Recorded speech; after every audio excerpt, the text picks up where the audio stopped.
Welcome to life line. ఈ రోజు life line లో మనతో పాటు జాయిన్ అవుతున్నారు doctor Mohana Vamsi, chief surgical oncologist from Omega hospitals. ఈ రోజు లైఫ్ లైన్ లో మనం డిస్కస్ చేయబోతున్నాం క్యాన్సర్ పై నిజాలేంటి, అపోహలేంటి. చాలా మందికి చాలా రకాల అపోహలు ఉంటాయి, వాటిపై ఇవాళ సార్తో మాట్లాడి క్లారిటీ తీసుకుందాం. మీరు కూడా సార్తో మాట్లాడాలంటే టీవీ నెట్ స్క్రీన్ మీద డిస్ప్లే అవుతున్న నెంబర్స్ కాల్ చేసి డాక్టర్ మోహన్ వంశీ గారితో మాట్లాడచ్చు. నమస్తే సార్. Yes sir. డాక్టర్ గారు, జనరల్ గా క్యాన్సర్ లక్షణాలు కనిపించినప్పుడు బయాప్సీకి వెళ్తుంటారు. నీడిల్ బయాప్సీ చేయించుకోవడం వల్ల ఏమన్నా దీనికి సంబంధించి క్యాన్సర్ ఇంక్రీజ్ అవుతుందా అనే డౌట్స్ కూడా కొంతమందిలో వింటూ ఉంటాం. దీనిపై మీరేం చెప్తారు? మీరు అపోహ చాలా మంది నన్ను అడుగుతుంటారు. ఇప్పుడు కూడా క్యాన్సర్ పేషెంట్ రాగానే బ్రెస్ట్ లో ఉంది, లంగ్ లో గడ్డ ఉంది, మనం బయాప్సీ చేయాలి అంటే చిన్న నీడిల్ బయాప్సీ చేసుకోవచ్చు అనగానే ఫస్ట్ అడిగే క్వశ్చన్ అడిగితే, నీడిల్ పెట్టి గుచ్చితే అది పాకిపోతుందంట కదా, తేనెతో కదిలిస్తే ఎట్లా పాకిపోతాయో ఈ క్యాన్సర్ కణాలు రక్తనాళాల ద్వారా శరీరం అంతా పాకిపోతుంది కదా అని అడుగుతుంటారు చాలా మంది. ఇది పూర్తిగా అపోహ మాత్రమే. క్యాన్సర్ బయాప్సీ చేయటం వల్ల ఎటువంటి హాని లేదు. ఆ బయాప్సీ చేయటం వల్లనే క్యాన్సర్ ఉన్నది లేనిది గుర్తించడానికి అవకాశం ఉంటుంది. బయాప్సీ పరీక్ష లేకుండా ఎవరు క్యాన్సర్ ఉన్నది అని చెప్పకూడదు. ఓన్లీ బయాప్సీ ద్వారానే అది క్యాన్సరా కాదా, ఏ రకమైన క్యాన్సర్ మనకు పూర్తిగా అవగాహన వస్తుంది. బయాప్సీ చేయడం ద్వారానే టైప్ ఆఫ్ క్యాన్సర్ తెలుస్తుంది. ఆ టైప్ ఆఫ్ క్యాన్సర్ బట్టే ట్రీట్మెంట్ ఉంటుంది. క్యాన్సర్ డయాగ్నోసిస్ కోసమే కాకుండా ఇప్పుడు క్యాన్సర్ పేషెంట్స్ కి అనేక రకాలైన న్యూర్ టెస్ట్లు అందుబాటులోకి వచ్చాయి. అందులో ముఖ్యమైనది ఆంకోనామిక్స్ టెస్టింగ్ అంటారు. ఆ క్యాన్సర్ కణాలని వాళ్ళ ల్యాబ్ లో గ్రో చేసి ఏ రకమైన యాంటీ క్యాన్సర్ ట్రీట్మెంట్ లొంగుతుందో కూడా చెప్పగలిగే ఫెసిలిటీస్ ఇప్పుడు అందుబాటులోకి వచ్చాయి. అలాగే ఆ క్యాన్సర్ స్పెసిమెన్ స్టడీ చేయడం ద్వారా మాలిక్యులర్ జీనోమిక్ ప్రొఫైలింగ్ అంటారు, కాంప్రహెన్సివ్ జీనోమిక్ ప్రొఫైలింగ్. ఏ రకమైన మ్యూటేషన్ అంటే మన బాడీలో మనందరికీ తెలుసు more than 22,000 proton coding jeans ఉంటాయని. ఆ ప్రోటాన్ కోడింగ్ జీన్స్ లో సైంటిస్టులు 500 to 600 ఆంకో జీన్స్ ని ఐడెంటిఫై చేశారు. ఈ ఆంకో జీన్స్ యొక్క వచ్చే మ్యూటేషన్ వల్ల క్యాన్సర్ వస్తుందని సైంటిస్టులు ఇప్పుడు గట్టిగా నమ్ముతున్నారు. సో ఈ ఆంకోజెనిక్ మ్యూటేషన్, ఏ ఆంకోజీన్ మ్యూటేషన్ వల్ల ఈ క్యాన్సర్ వచ్చిందో తెలుసుకుంటే ఆ ఆంకోజీన్ ని టార్గెట్ చేసే డ్రగ్స్ కూడా ఇప్పుడు మనకు అందుబాటులో రానున్నాయి. సో ఈ బయాప్సీ స్పెసిమెన్ ద్వారానే మనం ఈ టెస్ట్లన్నీ చేయడానికి అవకాశం ఉంటుంది. ఇదే కాకుండా కొన్నిసార్లు ఇన్యాక్సెసిబుల్ ట్యూమర్ అంటే లంగ్ లోపల ఎక్కడో ఉంది, పక్కనే రక్తనాళాలు ఉన్నాయి, బయాప్సీ చేయడానికి కూడా వీలు కాదు అనుకున్నప్పుడు లిక్విడ్ బయాప్సీ అందుబాటులోకి వచ్చింది. లిక్విడ్ బయాప్సీ అంటే పేషెంట్ యొక్క బ్లడ్, ఒక 10 ml బ్లడ్ తీసుకుని ఆ బ్లడ్ లో cancer cells, circulating tumour cells ఉంటాయి. మనందరికీ తెలుసు వేల సంఖ్యలో మనకి డబ్ల్యూబీసీ కార్పొరేట్స్, లక్షల సంఖ్యలో ఆర్బీసీస్, ప్లేట్లెట్స్ మన బ్లడ్ లో ఉంటాయి. అలాగే క్యాన్సర్ పేషెంట్స్ లో 5 నుంచి 10 సర్క్యులేటింగ్ ట్యూమర్ సెల్స్ ఉంటాయి, అంటే బ్లడ్ లోనే తిరిగే క్యాన్సర్ సెల్స్ ఉంటాయి. వాటిని ఐడెంటిఫై చేసే టెక్నాలజీ కూడా ఇప్పుడు మనకి అందుబాటులోకి వచ్చింది. అంటే పేషెంట్ బ్లడ్ తీసేసుకొని మనం చెప్పగలం పేషెంట్ క్యాన్సర్ ఉందా లేదా, ఏ రకమైన క్యాన్సర్ ఉంది, అది ఆ క్యాన్సర్ ఏ రకమైన ట్రీట్మెంట్ కు లొంగుతుందో కూడా చెప్పొచ్చు బ్లడ్ లోంచి. సో లిక్విడ్ బయాప్సీ అందుబాటులో ఉన్నప్పటికీ కూడా యాక్సెసిబుల్ లొకేషన్ లో డైరెక్ట్ గా నీడిల్ బయాప్సీ కానీ, ఎండోస్కోపీ బయాప్సీ కానీ, లాప్రోస్కోపీ లేదా థొరకోస్కోపిక్ బయాప్సీ కానీ అవుతుంది. ఎందుకంటే పూర్తి టిష్యూతో మనం ఏ రకమైన క్యాన్సర్ ఖచ్చితంగా చెప్పగలం. బయాప్సీ చేయడం ద్వారా క్యాన్సర్ శరీరంలో పాకిపోతుంది, అప్స్టేజ్ చేయబడుతుంది అనేది మాత్రం పూర్తిగా అవాస్తవం. నిజం ఏంటంటే బయాప్సీ ద్వారానే మనం క్యాన్సర్ గుర్తించగలం. ఎస్ డాక్టర్ గారు, క్యాన్సర్కి సర్జరీకి వెళ్ళాలంటే 1-2 సార్లు ఆలోచిస్తుంటారు అండ్ భయపడుతుంటారు కూడా. కానీ క్యాన్సర్ సర్జరీకి కత్తి పెడితే క్యాన్సర్ ఇంక్రీజ్ అవుతుంది అనే ఒక అపోహ కూడా ఎక్కువగా వినిపిస్తుంది. ఇది నిజంగా అపోహ అనుకోవచ్చా, నిజమంటారా? ఇది కూడా అపోహేనండి. ఇది పూర్వకాలంలో క్యాన్సర్ బయాలజీ మీద, క్యాన్సర్ ఎలా పెరుగుతుంది అనే దాని మీద అవగాహన లేని రోజుల్లో క్యాన్సర్ కంటే 2020 అది 1920s 1930s లో క్యాన్సర్ గడ్డను తీసేసిన తర్వాత లివర్ లోనో లంగ్ లోనో క్యాన్సర్ తిరగబెట్టారు. సో అందువల్ల ఇలాంటి అపోహలు చాలా వచ్చాయి ఆ రోజుల్లో. ఇప్పుడు మనందరికీ తెలుసు క్యాన్సర్ మనం తీసినా తీయకపోయినా అది పాకుతూనే ఉంటుంది, రక్తనాళాల ద్వారా, లింఫ్ నాళాల ద్వారా శరీరంలో ఇతర భాగాల్లో పాకుతూనే ఉంటుంది, మైక్రోస్కోపిక్ గా ఉంటుంది, ఆ తర్వాత పెరిగి పెద్దయ్యి మనకు కనబడుతుంటాయి. సో ఈ అవగాహన లేనప్పుడు ఇలాంటి కాన్సెప్ట్స్ ఉండేవి. బట్ ఇప్పుడు మనకు తెలుసు క్యాన్సర్ కి ఒకటే చికిత్స, సర్జికల్ చికిత్స. శస్త్రచికిత్స ద్వారానే మనం ప్రతి క్యాన్సర్ ని క్యూర్ చేయగలం. Head, scalp, brain, head and neck, thoracic, lungs, అన్ని చోట్ల, స్టమక్, కోలన్ అంటే పెద్ద పేగులు, చిన్న పేగులు, pancreas, liver, soft tissue tumours, బాడీలో వచ్చే ట్యూమర్స్, రెక్టల్ క్యాన్సర్, గర్భసంచి cancer, breast cancer, any solid tumour అర్లీగా ముందు స్టేజ్ లో కనుక గుర్తించినట్టయితే ఒక్క సర్జరీ చేయడం ద్వారానే మనం క్యాన్సర్ క్యూర్ చేయడానికి అవకాశం ఉంటుంది. ఇంకా ఏ ఇతర చికిత్స కూడా క్యాన్సర్ క్యూర్ చేయలేదు. ఓన్లీ హిమటలాజికల్ మలిగ్నెన్సీస్ అంటే బ్లడ్ క్యాన్సర్స్ లో అక్కడ బ్లడ్ మనం కట్ చేయలేము, బ్లడ్ మొత్తం తీసేయలేము, కాబట్టి అక్కడ chemotherapy place a major role. So cancer కి శస్త్రచికిత్స అంటే సర్జరీ ద్వారానే క్యాన్సర్ క్యూర్ చేయగలం. అయినప్పటికీ చాలా మందిలో అపోహ ఇది ప్రబలంగా ఉంది. మీరు అన్నట్టు చాలా మంది అడుగుతుంటారు, ఇప్పుడు కూడా సర్జరీ చేయకుండానే క్యాన్సర్ కత్తి పెడితే పెరిగిపోతున్నట్టు కదా డాక్టర్ గారు అంటుంటారు. ఎస్, వాళ్ళందరికీ మనం ఎక్స్ప్లెయిన్ చేస్తుంటాం, బట్ అది ట్రూత్ ఏంటంటే క్యాన్సర్ కి సర్జరీ ఒక్కటే చికిత్స. ఇంకే చికిత్స కూడా సాలిడ్ ఆర్గన్స్ లో వచ్చే క్యాన్సర్ ని క్యూర్ చేయలేదు. కానీ సర్జరీ ఓన్లీ అర్లీ స్టేజెస్ లో మాత్రమే చేయగలం. లేట్ స్టేజెస్ లో సర్జరీ చేయడం ద్వారా పెద్ద బెనిఫిట్ ఉండదు. సర్జరీ తర్వాత పోస్ట్ సర్జరీ హిస్టోపెథాలజీ రిపోర్ట్ ని బట్టి తిరిగి వచ్చే అవకాశాలు ఎన్నున్నాయని బేరీజు వేసుకొని ఆంకాలజీ టీమ్ ని ఫర్దర్ గా పోస్ట్ ఆపరేటివ్ గా వారికి కీమోథెరపీ ఇవ్వాలా, రేడియోథెరపీ ఇవ్వాలా, రెండు ఇవ్వాలా, టార్గెటెడ్ థెరపీలు ఇవ్వాలా, ఇమ్యూనోథెరపీలు ఇవ్వాలా అనేది అప్పుడు నిర్ణయించడం జరుగుతుంటుంది. But as of now surgery ద్వారానే మనం క్యాన్సర్ ని పూర్తిగా క్యూర్ చేయగలం. సర్జరీ చేయడం వల్ల అప్ స్టేజ్ చేయడం, క్యాన్సర్ పాకిపోవడం అనేది లేదు. అది పూర్తిగా అపోహ మాత్రమే. Yes sir. డాక్టర్ గారు, జనరల్గా ఎలాంటి లక్షణాలు కనిపించినప్పుడు డాక్టర్ని మీట్ అవ్వాలంటారు? మీరు చెప్తున్నారు ఫస్ట్ స్టేజ్లో వస్తే అసలు సర్జరీ అవసరం లేకుండా ట్రీట్మెంట్ చేయొచ్చు అని చెప్తున్నారు. కానీ నిజానికి ఎలాంటి లక్షణాలు కనిపించినప్పుడు డాక్టర్ని మీట్ అవ్వకుండా కొన్నిసార్లు నెగ్లెక్ట్ చేస్తుంటారు? ఒకవేళ నెగ్లెక్ట్ చేస్తే ఎలాంటి కాంప్లికేషన్స్ ఎదురవుతాయి? క్యాన్సర్ పేషెంట్స్ కి వచ్చే లక్షణాలు కొంచెం సాధారణంగానే కనబడుతుంటాయండి. Cancer sometimes are silent killers. లోపల పెరుగుతుంటాయి. ఉదాహరణకి అండాశయ క్యాన్సర్, ఓవేరియన్ క్యాన్సర్ అనుకోండి, లోపల పెరుగుతూనే ఉంటుంది. ఎటువంటి సిమ్టమ్స్ కలిగించో శరీరంలో ఇతర భాగాలు కూడా పాకిపోతూ ఉంటుంది. ఫేమస్ పర్సనాలిటీ మిస్ మనీషా కోయిరా, వారు కూడా ఓవేరియన్ క్యాన్సర్ లేట్ స్టేజ్ లోనే డయాగ్నోస్ చేసుకున్నారు. వారు ముందుగానే కీమోథెరపీ, టార్గెటెడ్ థెరపీ తీసుకుని ఆ తర్వాత సర్జరీ చేయించుకుని ఆ తర్వాత మళ్ళీ కీమో టార్గెటెడ్ థెరపీ కంప్లీట్ చేసి ఇప్పుడు కూడా చక్కగా మనందరి ముందు మూవీస్ లో కూడా యాక్ట్ చేస్తూ మనందరికీ నవ్వుతూ మనందరికీ ఇన్స్పిరేషన్ కలిగిస్తున్నారు. వారి రెసిలియన్స్ చాలా గొప్పది. క్యాన్సర్ తో ఫైట్ చేసి 37 ఏళ్ల వయసులో ఎంతో హ్యాపీగా మనందరి ముందు ప్రదర్శనిస్తూ ఒక ఇన్స్పిరేషన్ గా మనందరి ముందుకున్నారు. సో క్యాన్సర్ ఈ సమ్ టైమ్స్ సైలెంట్ కిల్లర్. చాలా సార్లు చిన్న చిన్న లక్షణాలు కలిగిస్తాయి, కానీ ఆ లక్షణాలు చాలా మంది అశ్రద్ధ చేస్తుంటారు. ఉదాహరణకి పైనుంచి కిందకు వెళ్తే brain cancer, headache is a common symptom. అందరికి వస్తుంటుంది, నాకు కూడా వస్తుంటుంది. సాయంకాలం కొన్నిసార్లు పేషెంట్స్ విసిగించిన తర్వాత, ఎక్కువ పనిచేసిన తర్వాత ఐ విజన్ డిస్టర్బెన్సెస్ వల్ల కూడా హెడేక్ వస్తుంది. సైనసైటిస్ ఉన్న హెడేక్ వస్తుంది. మైగ్రేన్ వల్ల హెడేక్ వస్తుంది. ట్యూమర్ వల్ల కూడా హెడేక్ రావచ్చు. క్యాన్సర్ ట్యూమర్ అంటే బ్రెయిన్ ట్యూమర్ వల్ల వచ్చే హెడేక్ ఎలా ఉంటుందంటే జనరల్లీ ఎర్లీ మార్నింగ్ వచ్చేస్తుంది. లేకపోతే హెడేక్ తో 2 గంటలకో 3 గంటలకో నిద్రలే వస్తారు. అండ్ హెడేక్ క్రమం తప్పకుండా ఇంటెన్సిటీ పెరుగుతూ ఉంటుంది. హెడేక్ వచ్చినప్పుడు వామిటింగ్స్ రావటం, కళ్ళు తిరిగినట్టు ఉండటం, జ్ఞాపక శక్తి తగ్గినట్టు ఉండటం, ఫిట్స్ రావటం, ఇవన్నీ కూడా బ్రెయిన్ ట్యూమర్ లక్షణాలు. ఆ తర్వాత oral cavity, commonest cancer south ఇండియాలో ఎస్పెషల్లీ పురుషుల్లో ఎరుపు తెలుపు మిళితమైన ప్యాచెస్ రావటం లేదా వైట్ ప్యాచెస్ ఉండటం, అవేమి నొప్పి కలిగించో, తెలియని కూడా తెలియదు పేషెంట్కి పెరిగిపోతుంటాయి. మానని గుండు, పైగా నొప్పి లేకుండా ఉంటుంది. మానని గుండు పెరుగుతూనే ఉంటుంది, కానీ నొప్పి కలిగించదు కాబట్టి అందరూ కూడా అశ్రద్ధ చేస్తుంటారు. అలాగే మింగుతున్నప్పుడు ఇబ్బందిగా ఉండటం, ఫస్ట్ సాలిడ్స్ కి ఆ తర్వాత లిక్విడ్స్ కూడా ఇబ్బంది కలగటం అన్నవాయు క్యాన్సర్ ముఖ్య లక్షణం.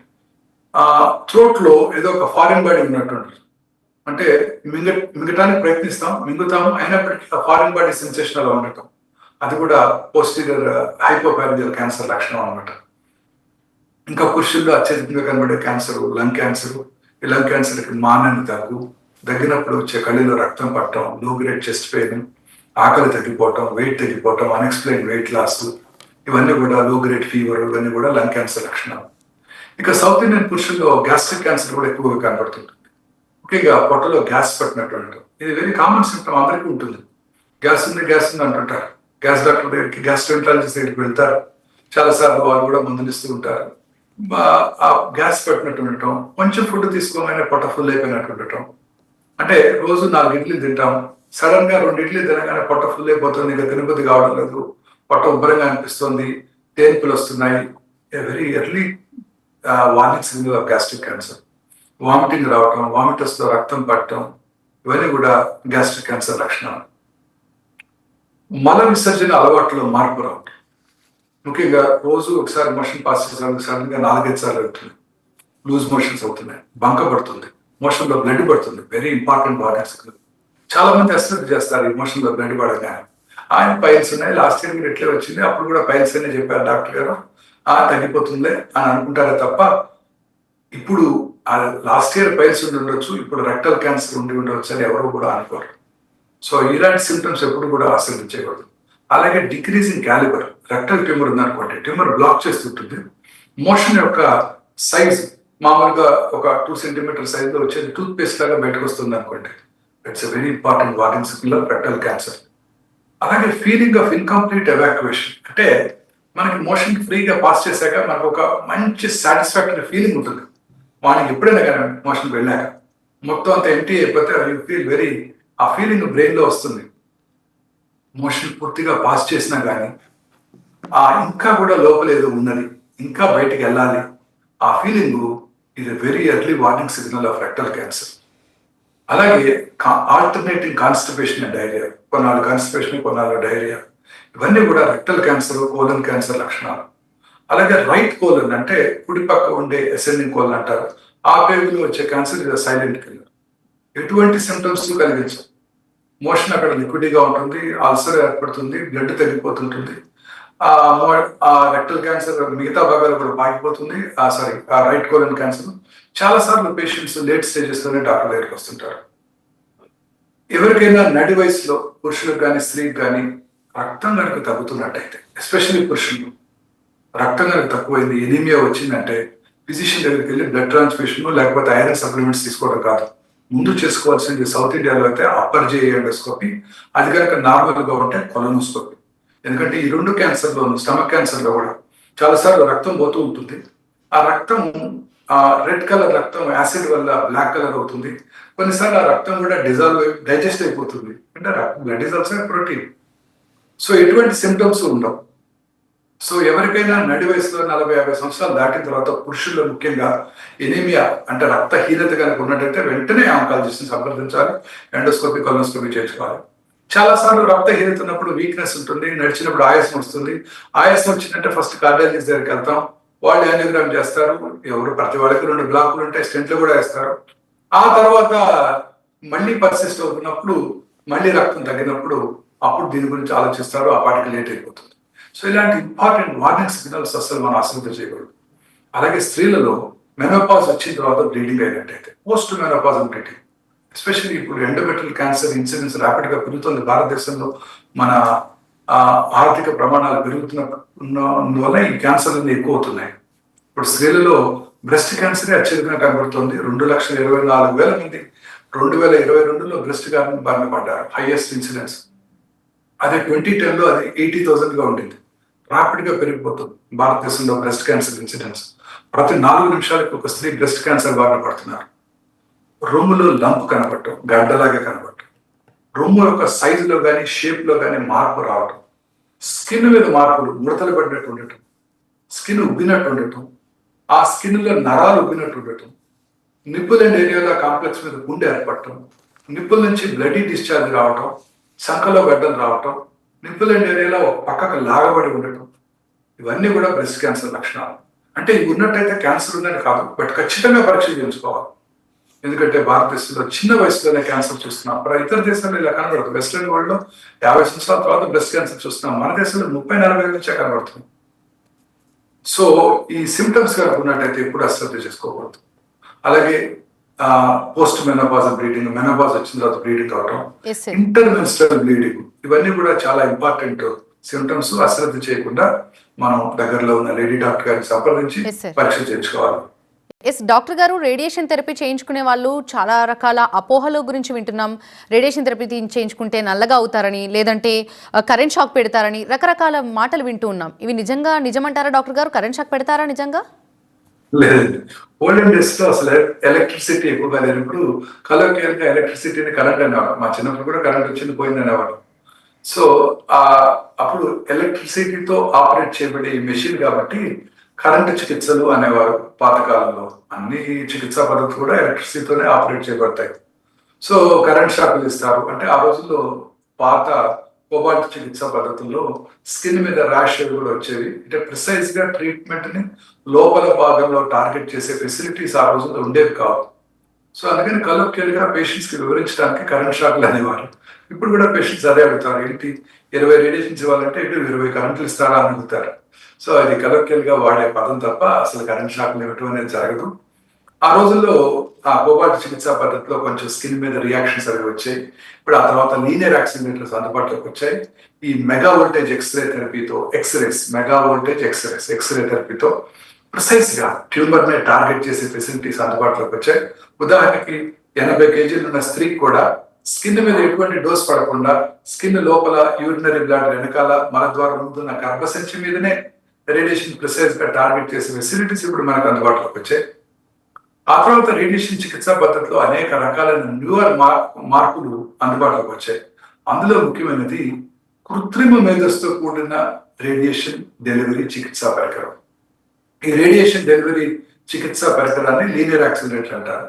ఇప్పుడు ఈ కృత్రిమ మేధస్సుతో ఆపరేట్ చేయబడుతుంది. అంటే రేడియేషన్ ఇస్తున్నప్పుడే కరెక్ట్ గా ఆ రేడియేషన్ ఇవ్వాల్సిన ఆర్గన్ ని ఏ రోజుకి ఆ రోజు ఈ క్యాన్సర్ చికిత్సా పరికరం చూస్తుంది. అంటే పేషెంట్ చికిత్స చేయించుకోవడానికి లోపలికి వెళ్ళగానే ఆ పరికరం ఆ కరెక్ట్ గా గర్భసంచి ఎక్కడ ఉందని విజువలైజ్ చేస్తుంది, చూస్తుంది. చూసిన తర్వాత రేడియేషన్ చికిత్స ఇచ్చే డాక్టర్ గారు ముందుగానే ప్లానింగ్ చేసి ఇస్తారు, రేడియేషన్ ఇచ్చేస్తారు, అయిపోతుంది ఎటువంటి ప్రాబ్లమ్స్ లేకుండా. ఉదాహరణకు 4-5 రేడియేషన్స్ తీసుకున్నాక పేషెంట్ కి కాన్స్టిపేషన్ వచ్చింది, అంటే మోషన్ పాస్ చేయకుండా హాస్పిటల్కి రేడియేషన్ చికిత్సకు రావడం జరిగింది. కాన్స్టిపేషన్ వచ్చినప్పుడు రెక్టమ్ అంటే మలద్వారం కొంచెం ఉబ్బుతుంది, ఎందుకంటే మోషన్ లోడ్ అయి ఉంటుంది కాబట్టి. ఉబ్బినప్పుడు మలద్వారానికి పక్కనే ఉన్న గర్భసంచి కూడా కొంచెం ముందుకు పుష్ చేయబడుతుంది. ముందుకు పుష్ చేయబడినప్పుడు మామూలుగా రేడియేషన్ ఇచ్చే పరికరం ఇంతకుముందు ఎక్కడైతే డాక్టర్ గారు ప్లాన్ చేస్తారో అక్కడే రేడియేషన్ డెలివరీ చేస్తుంది. తద్వారా పార్ట్ ఆఫ్ ద రెక్టమ్ అంటే మలద్వారం మీద రేడియేషన్ డోస్ పడుతుంది, సైడ్ ఎఫెక్ట్స్ వచ్చే అవకాశాలు ఉంటాయి. And part of the cervix radiation నుంచి స్పేర్ చేయబడుతుంది. సో అప్పుడు క్యాన్సర్ తిరగబెట్టే అవకాశాలు ఉంటాయి. ఈ కృత్రిమ మేధస్సుతో కూడిన పరికరం ఏ రోజుకు ఆ రోజు ఆ రేడియేషన్ ఇవ్వవలసిన ఆర్గన్ ని గర్భసంచిని విజువలైజ్ చేసి తన కృత్రిమ మేధస్సుతో ఆలోచిస్తుంది. మనిషి బ్రెయిన్ కన్నా 20,000 టైమ్స్ పవర్ఫుల్ ఆలోచిస్తుంది. ఏమిటి మనం ప్లాన్ చేసిన రోజు గర్భసంచి ఎక్కడ ఉంది, ఇప్పుడు ఏంటి ఒక 2 మిల్లీమీటర్ల ముందుకు జరిగింది అని ఆలోచించి కొత్త లొకేషన్ కి అడాప్ట్ చేసుకుంటుంది తనకి కాదు, మళ్ళీ రీప్లాన్ చేసి అప్పటికప్పుడు రేడియేషన్ డెలివరీ చేస్తుంది 2 లేక 3 నిమిషాలు. This is the power of artificial intelligence. అంటే ఆ చిన్న చిన్న మూమెంట్స్ ఆఫ్ గర్భసంచిని కూడా విజువలైజ్ చేసి ఆలోచించి అడాప్ట్ చేసుకుని రీప్లాన్ చేసి డెలివరీ చేస్తుంది 3 నిమిషాలు. అదే రేడియేషన్ ఆంకాలజిస్ట్ ప్లాన్ చేయాలంటే 2 రోజులు పడుతుంది. అలాగే ఒక రోజు యూరినరీ బ్లాడర్ ఫుల్ గా ఉంది, రేడియేషన్ టెక్నీషియన్ వచ్చి రండి మేడం రేడియేషన్ అని చెప్పారు. 2 నిమిషాలే కదా, తర్వాత వెళ్ళొచ్చు వాష్రూమ్కి వెళ్ళి, లేకపోతే ఇంకెవరో స్వీట్ లోకి వెళ్ళిపోతారని లోపలికి వెళ్ళిపోయింది. బ్లాడర్ ఎన్లార్జ్ అయినప్పుడు ఏమవుతుంది, సర్విక్స్ కొంచెం వెనక్కి మూవ్ అవుతుంది. దీన్ని అప్పటికప్పుడు విజువలైజ్ చేసి అప్పటికప్పుడు రేడియేషన్ డోస్ ఎక్కడ ఇవ్వాలో ప్రిసైజ్ గా టార్గెట్ చేసి రీప్లాన్ చేసి డెలివరీ చేసేస్తుంది ఈ machine. That is the power of artificial intelligence. Brain tumour treat చేస్తున్నాం, ట్యూమర్ 4 సెంటీమీటర్స్ ఉంది. ట్రీట్మెంట్ ఇస్తుండగా 8 రోజుల తర్వాత ట్యూమర్ 3.2 సెంటీమీటర్ల సైజు తగ్గిపోయింది. అప్పుడు ఇంతకుముందు ఇచ్చినంత ఫీల్డ్ రేడియేషన్ ఇవ్వాల్సిన అవసరం లేదు. ఈ మెషిన్ ఏ రోజు కాలేజ్ విజువలైజ్ చేసి ట్యూమర్ సైజ్ తగ్గిందని గమనించి ఆ కొత్త ట్యూమర్ సైజ్ రీప్లాన్ చేసి రేడియేషన్ డెలివర్ చేస్తుంది. తద్వారా నార్మల్ బ్రెయిన్ మీద రేడియేషన్ డోస్ తగ్గిపోతుంది. This is the power of artificial intelligence.